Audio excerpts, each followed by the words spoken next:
अगर आप सही खाएं और अपने शरीर के साथ कुछ चीजें करें, आप अपनी नींद की जरूरत कम कर सकते हैं। अब मैं थोड़ा आलसी हो गया हूं और अब मैं लगभग 4.5 घंटे सो रहा हूं।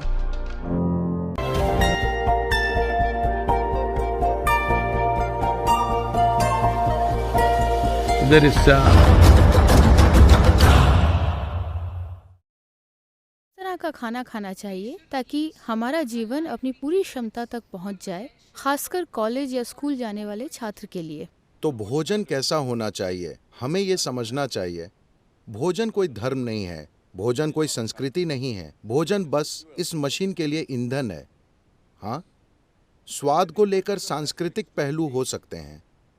समय के साथ भोजन पर धार्मिक रंगत भी चढ़ सकती है, लेकिन मूल रूप से भोजन इस शरीर के लिए ईंधन है। तो किस तरह के भोजन से ये अपने अंदर कम से कम संघर्ष से काम करेगा और ज्यादा से ज्यादा असरदार होगा? तो मान लीजिए आपने पेट्रोल कार खरीदी और उसमें डीजल भर दिया। ये फिर भी थोड़ा बहुत चल लेगी, लेकिन अपने बेहतरीन स्तर पर नहीं चलेगी। इसी तरह आप तरह तरह का खाना खा सकते हैं और फिर भी शरीर किसी तरह चलता है। लेकिन जिन संप्रदायों ने सावधानी से खाना खाया है, आप साफ तौर पर उनके काम करने के तरीके, बुद्धि के स्तर वगैरह में एक स्पष्ट अंतर देख सकते हैं। तो भारत में हमने अलग अलग लोगों के लिए भोजन अलग अलग तरह से तय किया। अगर आप मेहनत का काम करते हैं तो आप एक तरह से खाते हैं, क्योंकि आपको शारीरिक मजबूती चाहिए। अगर आप किसी तरह का व्यापार और दूसरे किस्म की गतिविधियां कर रहे हैं तो आप अलग खाना खाते हैं। अगर आप सैनिक हैं तो आपका भोजन अलग होता है। और अगर आप पढ़ाई, आध्यात्मिक प्रक्रिया और जीवन के सूक्ष्म पहलुओं में हैं तो आप अलग खाना खाते हैं। अगर आप पढ़ रहे हैं तो किसी चीज पर फोकस रहना सबसे बड़ी चुनौती होती है। वो कोर्स की बेकार किताब, मुझे माफ करें, The wonderful textbook. वो शानदार किताब जो लिखी गई है वो औसत बुद्धि वालों के लिए लिखी गई है। ये सबके समझ पाने के लिए है। ये बहुत बुद्धिमान छात्रों के लिए नहीं लिखी गई है। ये एक आम नुस्खे के रूप में लिखी गई है जो हर कोई समझ जाए। लेकिन कोर्स की उसी किताब को पढ़ना बहुत सारे लोगों के लिए कितनी मेहनत का काम है। उसे समझने के लिए उन्हें 10 बार पढ़ना पड़ता है। लेकिन आप बिस्तर में लेटकर एक प्रेम कहानी पढ़ते हैं, आपको हर शब्द याद रहता है। हाँ या ना? कैसे? तो आप में यादाश्त की कमी नहीं है, आप में फोकस की कमी नहीं है। बस इतना है कि कोर्स की किताब और आप में तालमेल नहीं हो पा रहा है। Working.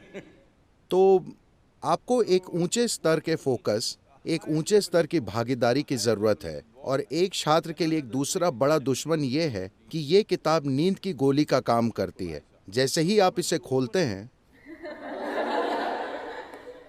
सिनेमा जाते हैं तो आप 2 बजे तक जगे रहते हैं। 9 बजे किताब खोलते, उसी समय आप लुढ़क जाते हैं। तो नींद दूसरी बड़ी दुश्मन है। तो आप किस तरह का खाना खाएं ताकि शरीर में जड़ता न रहे? योगिक पद्धति में इसे हम ऐसे देखते हैं। तमस, रजस और सत्व की बात करते हैं। तमस का मतलब है जड़ता, रजस का मतलब है गतिविधियां लेकिन कोई संतुलन नहीं, सत्व का मतलब है पूरी तरह से संतुलित ऊर्जा। जब आप पढ़ाई कर रहे हैं तो आपको एक बहुत संतुलित किस्म की ऊर्जा चाहिए, क्योंकि आपको एक ऐसी चीज पर ध्यान केंद्रित करना होता है जिसमें आपकी स्वाभाविक रुचि नहीं है। ये कोई ऐसी चीज नहीं है जिसके साथ आपकी केमिस्ट्री मेल खाती हो। अगर आपकी केमिस्ट्री तालमेल में है तो आप हमेशा उस चीज पर फोकस करते हैं, है ना? यहाँ रुचि नहीं है लेकिन आपको उस पर फोकस करना पड़ता है। इसके लिए आपको संतुलन और एक स्थिर मन चाहिए। इसके लिए आपको एक खास तरह से खाने की जरूरत है। सरलता से कहें तो भोजन आपके शरीर में आहार नली से गुजरता है। आपके मुंह से मल द्वार तक एक पाइप है। पाचन प्रक्रिया के अलग अलग चरणों से होता हुआ ये उससे गुजरता है। आप में से कई लोग बायोलॉजी पढ़ते हैं, हाँ? ये आहार नली से जाता है। अब शुरुआत होती है होठों से। यहां अगर आप सारे शाकाहारी और मांसाहारी जीवों पर गौर करें, अगर आप पशु जगत को देखें तो शाकाहारी जानवर और मांसाहारी जानवर ये दुनिया में जानवरों के दो मुख्य विभाजन है, एक वनस्पतियां खाते हैं, दूसरे मांस खाते हैं। अगर आप आहार नली की बनावट देखें तो शाकाहारी और मांसाहारी जीवों में एक स्पष्ट अंतर है। इंसानी सिस्टम में हर चीज संकेत करती है कि आप स्वाभाविक रूप से शाकाहारी हैं, लेकिन जिंदा रहने के लिए हम मांसाहारी हो गए थे। अगर आप जबड़ों के चलाने के तरीके को देखें, सारे मांसाहारी जीव सिर्फ काटने की क्रिया करते हैं, जबकि शाकाहारी काटने और चबाने की क्रिया करते हैं। तो उनमें दाढ़ें होती हैं, लेकिन मांसाहारी जीव में फैली हुई दाढ़ें नहीं होती। उनमें बस छेनी जैसे और नुकीले दांत होते हैं। वे सभी काटने के दांतों जैसे लगते हैं, तो वे बस यही करते हैं। सारे शाकाहारी अच्छे से चबाकर खाते हैं। आपके पास कौन से दांत हैं? दोनों। तो आपको खाना चबाकर खाना चाहिए। आपको अपना खाना इसलिए चबाना चाहिए क्योंकि आपकी लार में एंजाइम होते हैं। अगर आप थोड़ा सा कच्चा चावल लेकर अपने मुंह में 1 मिनट रखें, आप देखेंगे कि यही मीठा हो जाता है, क्योंकि यही कार्बोहाइड्रेट शुगर में बदल रहा है, मुंह में ही। तो अगर आप ढंग से खाते हैं, तब हम कहते हैं कि आपके पाचन का 30 से 50% पाचन आपके मुंह में ही हो जाना चाहिए। तो पाचन तंत्र का ये हिस्सा आधे या आंशिक रूप से पचे खाने की उम्मीद कर रहा है, लेकिन अभी जैसे हम खा रहे हैं, अधिकतर हम न सिर्फ बिना पचा खाना बल्कि आंशिक रूप से नष्ट खाना डाल रहे हैं। तो उसी मात्रा में ऊर्जा प्राप्त करने के लिए आपको भोजन की जो मात्रा चाहिए वो बढ़ गई है। उतनी ऊर्जा पैदा करने के लिए जितना आपको खाना चाहिए, आप उससे बहुत ज्यादा खाना खा रहे हैं। इसकी वजह से शरीर में जड़ता आ गई है, क्योंकि इससे उससे कहीं ज्यादा भोजन को प्रोसेस करना पड़ रहा है, इसलिए जड़ता है। एक बार जब जड़ता आती है तो आपकी नींद का कोटा बढ़ जाता है। आप कितने घंटे सोते हैं? हेलो? 8 घंटे। आप आम सलाह के मुताबिक चल रहे हैं। देखिए, ऐसा नहीं है कि आपको जबरदस्ती जागते रहना चाहिए, बात ये नहीं है। लेकिन अगर आप सही खाएं और अपने शरीर के साथ कुछ चीजें करें, तो आप देखेंगे कि 3 से 4 हफ्तों में आप अपनी नींद की जरूरत 2 से 3 घंटे बड़ी आसानी से कम कर सकते हैं। 1.5 से 3 घंटे आप बड़ी आसानी से कम कर सकते हैं, अगर आप सचेतन होकर खाएं and just learn to sit properly. और बस ठीक से बैठना सीख लें। आपको पता है, बस बैठने की मुद्रा आपके शरीर के ज्यामिति और सिस्टम में क्या जा रहा है, अगर आप बस इन 2 चीजों को संभाल लें तो आप देखेंगे कि आपकी नींद का कोटा कैसे कम हो जाएगा। बस आपकी जानकारी के लिए, 25 सालों से ज्यादातर मैंने औसतन 2.5 घंटे की नींद ली है।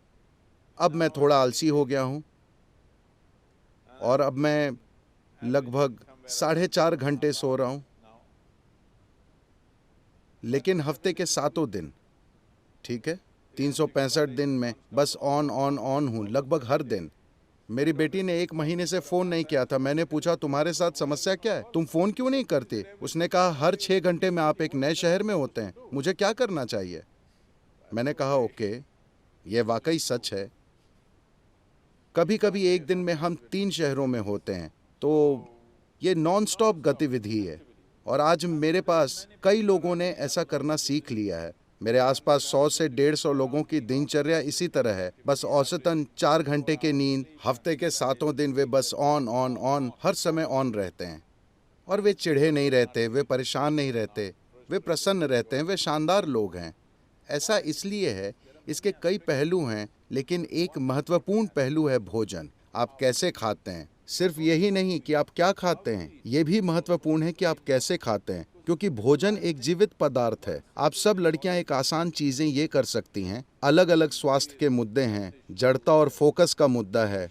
आप अपने भोजन का 40 से 50% हिस्सा कच्चे भोजन के रूप में लें, यानी ये जीवित हो, इसे जीवित कोशिका होनी चाहिए।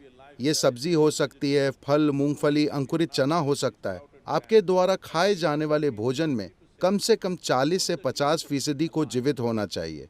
आप मुर्दा भोजन खाते हैं और आप जीना चाहते हैं, ऐसा करना थोड़ा मुश्किल है, क्योंकि अब आपको मुर्दे को जगाना है। लेकिन अगर आप जीवित खाना खाते हैं तो आप देखेंगे आपकी मानसिक अवस्था, आपका फोकस और आपकी नींद का कोटा, और सबसे बढ़कर बस जगे रहना ही काफी नहीं है, आपको सजग रहना होता है ना? आप कितने सजग हैं, कितने केंद्रित हैं, उसी हद तक इस दुनिया में हर चीज आपको लाभ पहुंचाती है कि नहीं? आपके फोकस का स्तर ही तय करेगा कि दुनिया आपके लिए फायदेमंद है या नहीं, है ना?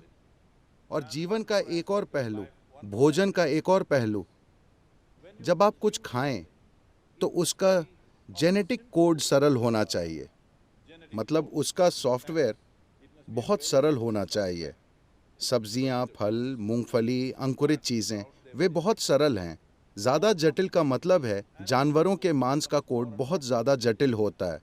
मान लीजिए आप एक जानवर खाते हैं जिसमें कुछ मात्रा में भावनाएं और खुद का जीवन होता है। तो हम इस बारे में बात कर रहे थे, आपका शरीर बस याददाश्त का ढेर है, जिसका मतलब है ये एक तरह का सॉफ्टवेयर है ना? ये सबसे जटिल सॉफ्टवेयर है। इंसानी सॉफ्टवेयर धरती पर सारे जीवों में सबसे ज़्यादा जटिल सॉफ्टवेयर है। तो अगर आप एक जानवर खाते हैं, खासकर अगर आप एक स्तनधारी को खाते हैं, तो उसकी जटिलता वैसी ही होती है। शायद ये इंसान जितनी जटिल ना हो, लेकिन उसी तरह की जटिलता, क्योंकि उसमें उसके अपने विचार और भावनाएं हैं। अब उस कोड को तोड़ने और अपने सिस्टम के साथ जोड़ लेने में आप पूरी तरह से सफल नहीं होते। तो ये आपके भीतर कुछ खास गुणों के लक्षण छोड़ देगा। आप उस कोड को तोड़कर अपना हिस्सा नहीं बना सकते, क्योंकि ये अलग और जटिल कोड है। अगर आप पत्तियां, सब्जी, फल, मूंगफली या अंकुरित चीज़ें खाते हैं, ये काफ़ी आसान है। अगर आपको मांसाहारी भोजन खाना ही पड़े, तो आपको वो खाना चाहिए जो आपके कोड से सबसे दूर है। तो आमतौर पर मछली और पानी के जीव आपसे सबसे दूर हैं। तो अगर आपको मांसाहारी भोजन खाना ही पड़े, तो खाने के लिए सबसे अच्छी चीज़ है, आप समुद्र तट पर हैं, तो खाने के लिए मछली सबसे अच्छी चीज़ होगी।